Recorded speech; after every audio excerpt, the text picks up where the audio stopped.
विषय में हम चर्चा करेंगे। मोटे तौर पे अधिकारों को राज्य में प्राप्त होने वाली ऐसी परिस्थितियों और अवसर के रूप में देखा जाता है जिसमें व्यक्ति अपना आत्मविकास करता है, अपना आत्मोन्नति करता है। हेराल्ड लास्की ने माना है कि अधिकार सामाजिक जीवन की वे परिस्थितियां हैं जिसके बिना आमतौर पर कोई व्यक्ति अपना विकास नहीं कर सकता है। अधिकार राजनीतिक विज्ञान में महत्वपूर्ण टर्म्स है और अधिकारों के द्वारा ही हम किसी भी राज्य के स्वरूप और प्रकृति को भी देख सकते हैं कि कौन सा राज्य लोकतांत्रिक है, कौन सा राज्य पूंजीवादी है, कौन सा राज्य साम्यवादी है या वह निरंकुशवादी राज्य है। मुख्य रूप से अधिकारों को दो भागों में हम देखते हैं, नकारात्मक अधिकार और सकारात्मक अधिकार। नकारात्मक अधिकार वे अधिकार हैं या वे गतिविधियां हैं मनुष्य की जिसमें राज्य कोई सहयोग प्रदान नहीं करता है, कोई अपना समर्थन नहीं देता है, जैसे कि बोलने का अधिकार, वाक और अभिव्यक्ति की स्वतंत्रता जो हमारे मौलिक अधिकारों में संविधान में भी दी गई है। इसमें राज्य कोई सहयोग प्रदान नहीं करता है। दूसरा सकारात्मक अधिकार, ऐसी गतिविधियां व्यक्ति की जिनमें राज्य पूरा सहयोग और समर्थन प्रदान करता है और ऐसी गतिविधियां जिसके न होने से व्यक्ति अपना कभी भी आत्मविकास या आत्मोन्नति नहीं कर सकता है, जैसे बोलने की स्वतंत्रता। लेकिन बोलने की स्वतंत्रता जो है या अधिकार यह पूरी तरह निर्भर है शिक्षा और ज्ञान पे।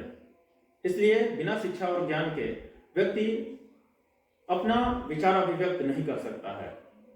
इसलिए शिक्षा का अधिकार, कानूनी सहायता का अधिकार, रोजगार का अधिकार, चिकित्सा का अधिकार इत्यादि तरह के अधिकार सकारात्मक अधिकारों की श्रेणी में आते हैं। समय समय पे अधिकारों के विभिन्न सिद्धांत दिए गए, जिसमें पहला जो सिद्धांत है वो प्राकृतिक अधिकारों का सिद्धांत है। 17वीं 18वीं शताब्दी में प्राकृतिक अधिकारों का सिद्धांत प्रचलित रहा और यह इतना महत्वपूर्ण है कि इसकी वजह से या फ्रांस की क्रांति, इंग्लैंड की क्रांति, अमेरिका की क्रांति, ये तीनों क्रांतियों का प्रेरणा स्रोत प्राकृतिक अधिकारों का सिद्धांत रहा। इसके तीन समर्थक हैं हाब्स, लॉक, रूसो, जिन्होंने माना है कि अधिकार व्यक्ति को जन्म से प्राप्त होते हैं, अधिकार राज्य की इच्छा पे निर्भर नहीं करते हैं। और हाब्स ने माना कि व्यक्ति को जीवन का अधिकार प्राकृतिक अधिकार है। इसी प्रकार लॉक ने कहा कि जीवन स्वतंत्रता और संपत्ति का अधिकार प्राकृतिक अधिकार है। रूसो सामान्य इच्छा में अधिकारों को देखता है और उसका वर्णन करता है। दूसरा जो सिद्धांत वर्गीकरण किया गया वह कानूनी अधिकारों का सिद्धांत है, जिसका समर्थक बेंथम है, जो कहता है कि अधिकार कानूनी रूप से मान्यता प्राप्त राज्य की इच्छा पर निर्भर होते हैं और प्राकृतिक अधिकारों को उसने उपहासों की संज्ञा दी, कहावतों की संज्ञा दी और उसका पूरी तरह विरोध किया। तीसरा प्रकार का अधिकार जो हम देखते हैं वह है ऐतिहासिक सिद्धांत।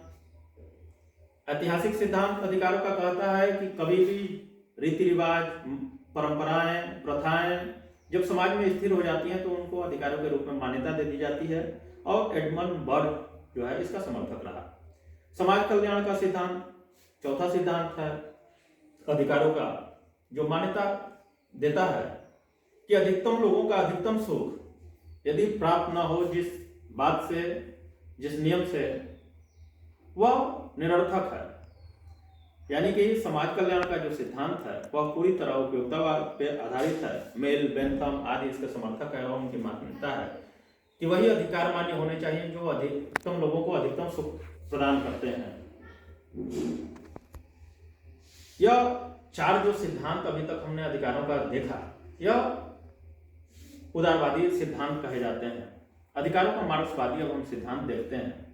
मार्क्स ने माना है किसी भी युग में प्रचलित समाज में अधिकार प्रभुत्वशाली वर्ग के पास होते हैं, अधिकार वंचित, दलित, शोषित, गरीब, पीड़ित के पास नहीं होते।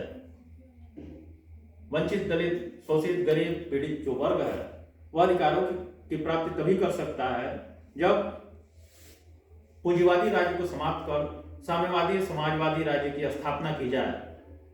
इस प्रकार वर्ग संघर्ष के द्वारा ही अधिकारों की प्राप्ति हो सकती है और यह प्राप्त तब होगी जब बुजुर्गा वर्ग को समाप्त कर दिया जाए क्रांति के द्वारा और साम्यवादी राज्य की स्थापना की जाए।